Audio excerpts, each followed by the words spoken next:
ओम शांति, ओम शांति, ओम शांति। आज है 27 सितंबर 2020, शिव बाबा की अव्यक्त मुरली। आज का टॉपिक है सदा के स्नेही बनो। आज स्नेह के सागर बाप अपने स्नेही बच्चों से मिलने के लिए आए हैं।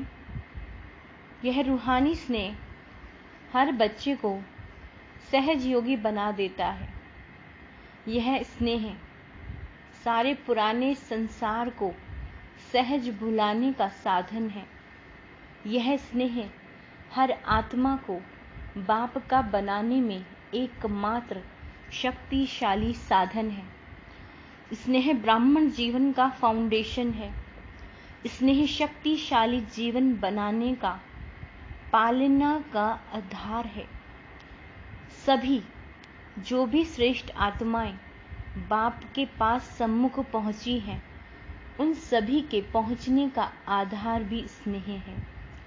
स्नेह के पंखों से उड़ते हुए आकर मधुबन निवासी बनते हैं। बाप दादा सर्व स्नेही बच्चों को देख रहे थे कि स्नेही तो सब बच्चे हैं, लेकिन अंतर क्या है। बाबा कहते हैं बाबा के प्रति सब बच्चों में बहुत स्नेह है, लेकिन अंतर क्या है। नंबर वार क्यों बनते हैं। कारण स्नेही सभी हैं, लेकिन कोई है सदा स्नेही और कोई है स्नेही। और तीसरे हैं समय प्रमाण स्नेह निभाने वाले।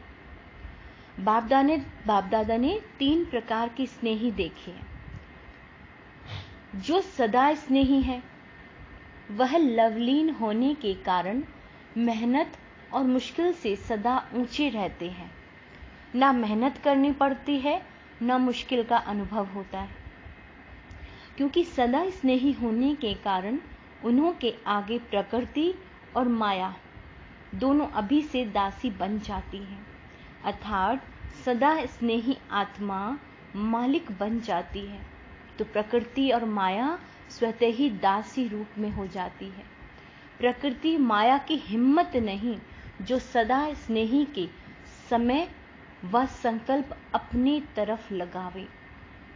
सदा स्नेही आत्माओं का हर समय हर संकल्प है ही बाप की याद में और सेवा के प्रति। इसलिए प्रकृति और माया भी जानती है कि यह सदा स्नेही बच्चे संकल्प से भी कभी हमारे अधीन नहीं हो सकते। सर्व शक्तियों के अधिकारी आत्माएं हैं। सदा स्नेही आत्मा की स्थिति का ही गायन है। एक बाप दूसरा ना कोई, बाप ही संसार है। अब बाबा दूसरी स्नेही आत्माओं के बारे में बताते हैं। दूसरा नंबर, स्नेही आत्माएं स्नेह में रहती जरूर है, लेकिन सदा न रहने के कारण कभी कभी मन के संकल्प द्वारा भी कहां और तरफ स्नेह जाता है।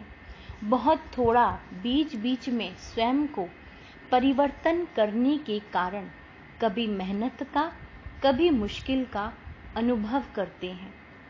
बाबा को याद करने में भी मेहनत और मुश्किल का अनुभव करते हैं, लेकिन थोड़ा बहुत। बाबा कहते हैं लेकिन थोड़ा बहुत। जब भी कोई प्रकृति माया का सूक्ष्म वार हो जाता है, तो उसी समय स्नेही के कारण याद जल्दी आ जाती है और याद की शक्ति से अपने को बहुत जल्दी परिवर्तन भी कर लेते हैं। लेकिन थोड़ा सा समय और फिर भी संकल्प मुश्किल या मेहनत में लग जाता है। कभी कभी स्नेह साधारण हो जाता है और कभी कभी स्नेह में लवलीन हो जाते हैं। स्टेज में फर्क पड़ता रहता है, लेकिन फिर भी ज्यादा समय या संकल्प व्यर्थ नहीं जाता। इसलिए स्नेही है, लेकिन सदा स्नेही ना होने के कारण सेकंड नंबर हो जाते हैं। अब बाबा तीसरे नंबर की स्नेही आत्माओं के बारे में बता रहे हैं। बाबा कहते हैं समय प्रमाण स्नेह निभाने वाले। ऐसी आत्माएं समझती हैं कि सच्चा स्नेह सिवाय बाप के और कोई से मिल नहीं सकता। और यही रूहानी स्नेह सदा के लिए श्रेष्ठ बनाने वाला है। ज्ञान अर्थात समझ पूरी है, लेकिन यही स्नेही जीवन भी प्रिय भी लगती है। लेकिन कोई अपनी देह के लगाव के संस्कार या कोई भी विशेष पुराना संस्कार व किसी व्यक्ति व वस्तु के संस्कार व व्यर्थ संकल्पों के संस्कार वश कंट्रोलिंग पावर न होने के कारण व्यर्थ संकल्पों का बोझ है। वह संगठन की शक्ति की कमी होने के कारण संगठन में सफल नहीं हो सकते। संगठन की परिस्थिति स्नेह को समाप्त कर अपनी तरफ खींच लेती है। और कोई सदा के दिल शिकस्त जल्दी होते हैं। अभी अभी बहुत अच्छे उड़ते रहेंगे और अभी अभी देखो तो अपने आप से ही दिल शिकस्त। यह स्वयं से दिल शिकस्त होने का संस्कार भी सदा स्नेही बनने नहीं देता। किसी न किसी प्रकार का संस्कार परिस्थिति की तरफ, प्रकृति की तरफ आकर्षित कर देता है। और जब हलचल में आ जाते हैं तो स्नेह का अनुभव होने के कारण, स्नेही जीवन प्रिय लगने के कारण फिर बाप की याद आती है। प्रयत्न करते हैं कि अभी फिर से बाप के स्नेह में समा जाएं। तो समय प्रमाण, परिस्थिति प्रमाण हलचल में आने के कारण कभी याद करते हैं, कभी युद्ध करते हैं। युद्ध की जीवन ज्यादा होती है और स्नेह में समाने की जीवन उसके अंतर में कम होती है, इसलिए तीसरा नंबर बन जाते हैं। फिर भी बाबा कहते हैं, फिर भी विश्व की सर्व आत्माओं से तीसरे नंबर भी अति श्रेष्ठ कहेंगे। क्यों? क्योंकि बाप को पहचाना, बाप के बने, ब्राह्मण परिवार के बने, ऊंचे ते ऊंचे ब्राह्मण आत्माएं ब्रह्मा कुमार, ब्रह्मा कुमारी कहलाते। इसलिए दुनिया के अंतर में वह भी श्रेष्ठ आत्माएं हैं, लेकिन संपूर्णता में अंतर में तीसरा नंबर है। तो स्नेही सभी हैं। बाबा कहते हैं स्नेही सभी हैं, लेकिन नंबर वार हैं। नंबर 1 सदा स्नेही आत्माएं, सदा कमल फूल समान न्यारी और बाप की अति प्यारी हैं। जो नंबर 1 वाली आत्माएं हैं वो कैसी हैं? वो बाबा की न्यारी और प्यारी आत्माएं हैं। स्नेही आत्माएं न्यारी और प्यारी भी हैं, लेकिन बाप समान शक्तिशाली विजयी नहीं है। बाबा कहते हैं लवली नहीं है, लेकिन स्नेही है। उन्हों का विशेष यही स्लोगन है, तुम्हारे हैं तुम्हारे रहेंगे। सदा यह गीत गाते रहते हैं। फिर भी स्नेह है, इसलिए 80% सेफ रहते हैं। लेकिन फिर भी कभी कभी शब्द याद आ जाता है, सदा शब्द नहीं आता। तीसरे नंबर आत्माएं बार बार स्नेह के कारण प्रतिज्ञाएं भी स्नेह से करते रहते हैं। बस अभी से ऐसा बनना है, अभी से पुरुषार्थ भी करते, यह करेंगे। लेकिन अंतर तो जानते हैं ना, प्रतिज्ञा भी करते, पुरुषार्थ भी करते, लेकिन कोई ना कोई विशेष पुराना संस्कार लगन में मगन रहने नहीं देता। विघ्न मगन अवस्था से नीचे ले आती है। इसलिए सदा शब्द नहीं आ सकता, लेकिन कभी कैसे होने के कारण कोई ना कोई विशेष कमजोरी रह जाती है। ऐसी आत्माएं बाप दादा के आगे रूढ़िहान भी बहुत मीठी करती हैं, हुज्जत बहुत दिखाते हैं, कहते हैं डायरेक्शन तो आपके हैं, लेकिन हमारे तरफ से करो भी आप और पावे हम। हमारी तरफ से बाबा आप करो और पाएगा कौन? हम।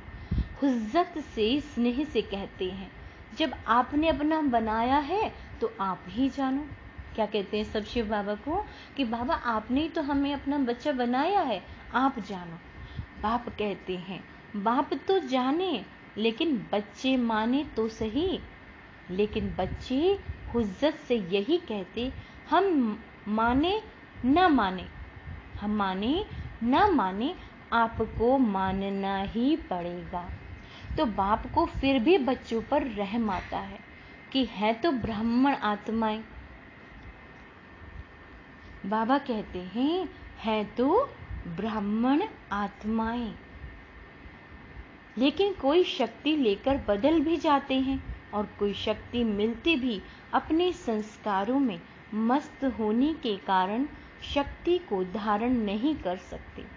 जैसे कोई ताकत की चीज खिलाओ और वह खावे ही नहीं तो क्या करेंगे। बाप विशेष शक्ति देते भी हैं। बाबा हमें क्या देते हैं?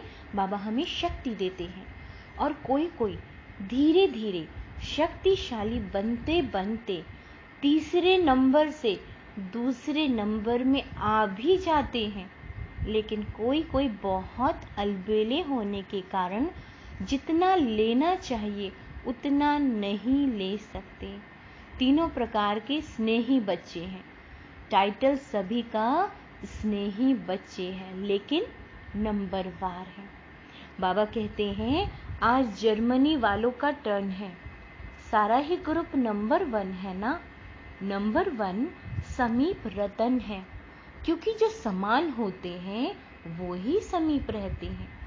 शरीर से भल कितना भी दूर हो, लेकिन दिल से इतने नजदीक हैं जो रहते ही दिल में है। स्वयं बाप के दिल तख्त पर रहते हैं। उन्हों के दिल में स्वतः ही बाप के सिवाय और कोई नहीं, क्योंकि ब्राह्मण जीवन में बाप ने दिल का ही सौदा किया है। दिल ली और दिल दी। बाबा कहते हैं दिल का सौदा किया है ना। दिल से बाप के साथ रहते हो। शरीर से कोई कहाँ रहते हैं। सभी को यहाँ रखें तो क्या बैठ करेंगे।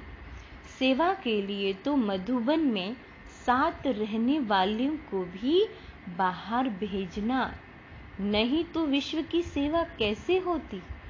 बाप से भी प्यार है तो सेवा से भी प्यार। इसलिए ड्रामा अनुसार भिन्न भिन्न स्थानों पर पहुंच गए हो और वहां की सेवा के निमित्त बन गए हो। तो यह भी ड्रामा में पार्ट नूंधा हुआ है।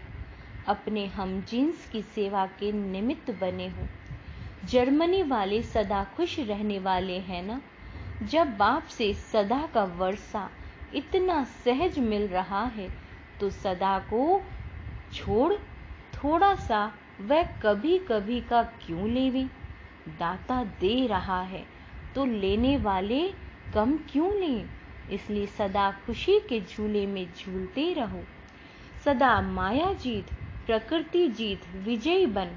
विजय का नगाड़ा विश्व के आगे जोर शोर से बजाओ। आजकल की आत्माएं विनाशी साधनों में या तो बहुत मस्त नशे में चूर हैं। बाबा कहते हैं, क्या कहते हैं बाबा? आत्माएं नशे में चूर हैं और या तो दुखी अशांति से थके हुए ऐसी गहरी नींद में सोए हुए हैं जो छोटा आवाज सुनने वाला नहीं है। नशे में जो चूर होता है उनको हिलाना पड़ता है। गहरी नींद वालों को भी हिलाना उठाना पड़ता है। तो हैमबर्ग वाले क्या कर रहे हैं? अच्छा ही शक्तिशाली ग्रुप है। सभी की बाप और पढ़ाई के से प्रीत है।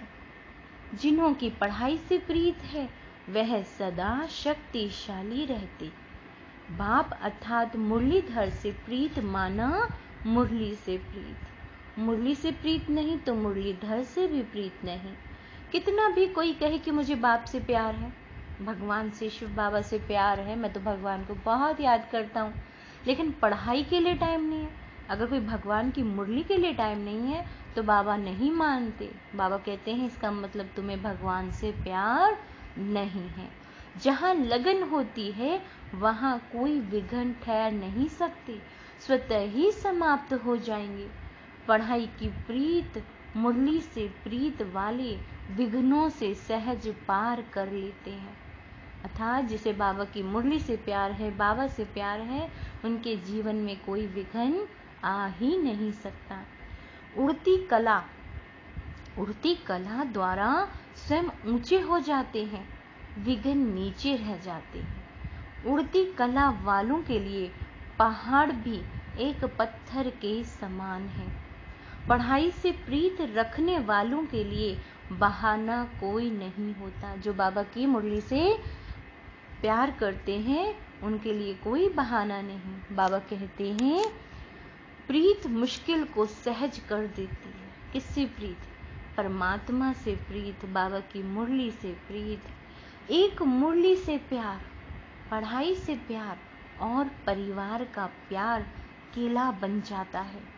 किले में रहने वाले सेफ हो जाते हैं। इस ग्रुप को यह दोनों विशेषताएं आगे बढ़ा रही हैं। पढ़ाई और परिवार के प्यार कारण एक दो को प्यार के प्रभाव से समीप बना देते हैं और फिर निमित्त आत्मा भी प्यार वाली मिली है। स्नेह भाषा को नहीं देखती। स्नेह की भाषा सभी भाषाओं से श्रेष्ठ है। सभी उनको याद कर रहे हैं, बाप दादा को भी याद है। अच्छा ही प्रत्यक्ष प्रमाण देख रहे हैं। सेवा की वृद्धि हो रही है। जितना वृद्धि करते रहेंगे उतना महान पुण्य आत्मा बनने का फल सर्व की आशीर्वाद प्राप्त होती रहेगी। पुण्य आत्मा ही पूज्य आत्मा बनती है। अभी पुण्य आत्मा नहीं तो भविष्य में पूज्य आत्मा नहीं बन सकते। पुण्य आत्मा बनना भी जरूरी है। अच्छा, बाबा कहते हैं मीठे मीठे सिकील दे बच्चों प्रति माता पिता बाप दादा का याद प्यार, गुड मॉर्निंग और नमस्ते।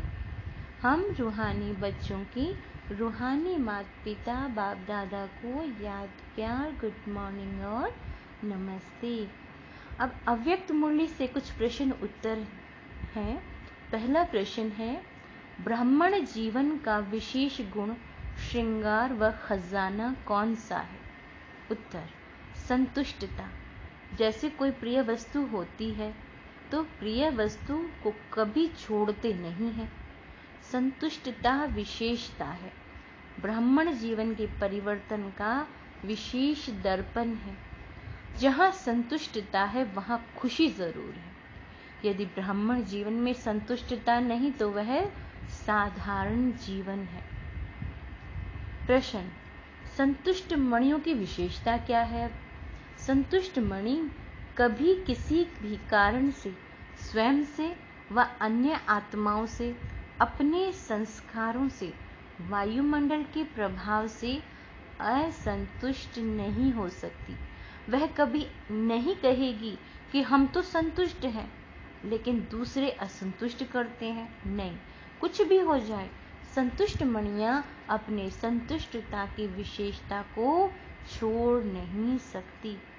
तीसरा प्रश्न, जो सदा संतुष्ट रहते हैं, अब उनकी निशानी क्या है? बाबा कहते हैं जो सदा संतुष्ट रहते हैं उनके प्रति स्वतः सभी का स्नेह रहेगा, क्योंकि संतुष्टता ब्राह्मण परिवार का स्नेह ही बना देती है।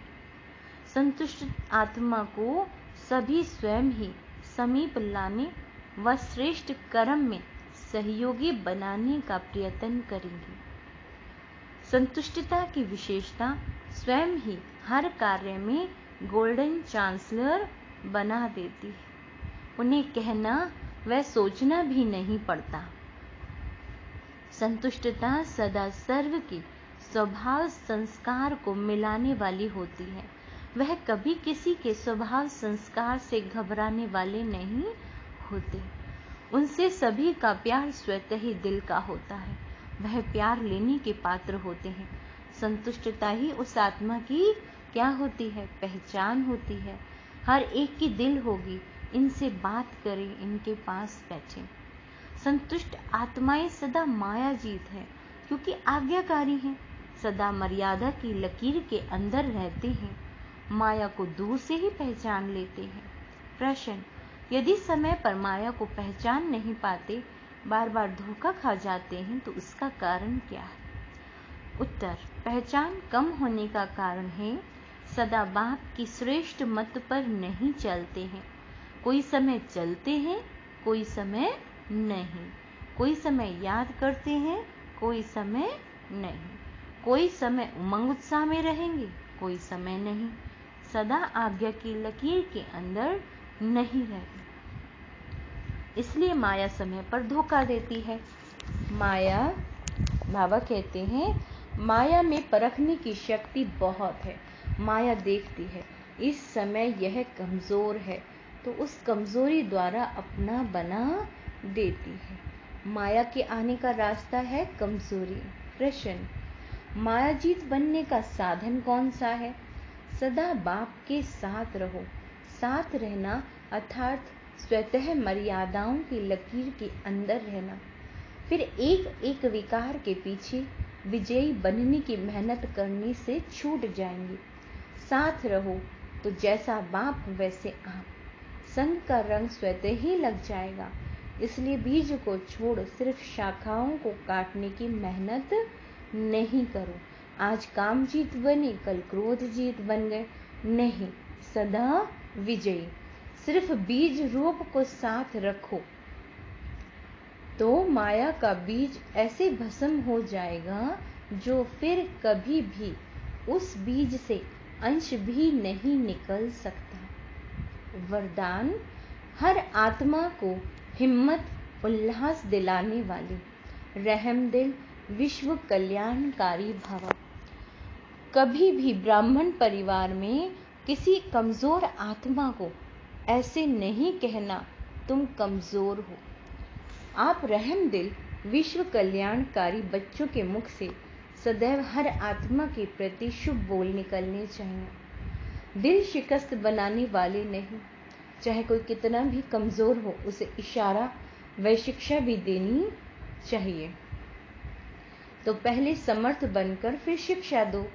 पहले धरने पर हिम्मत और उत्साह का हल चलाओ, फिर बीज डालो, तो सहज हर बीज का फल निकलेगा। इससे विश्व कल्याण की सेवा तीव्र हो जाएगी।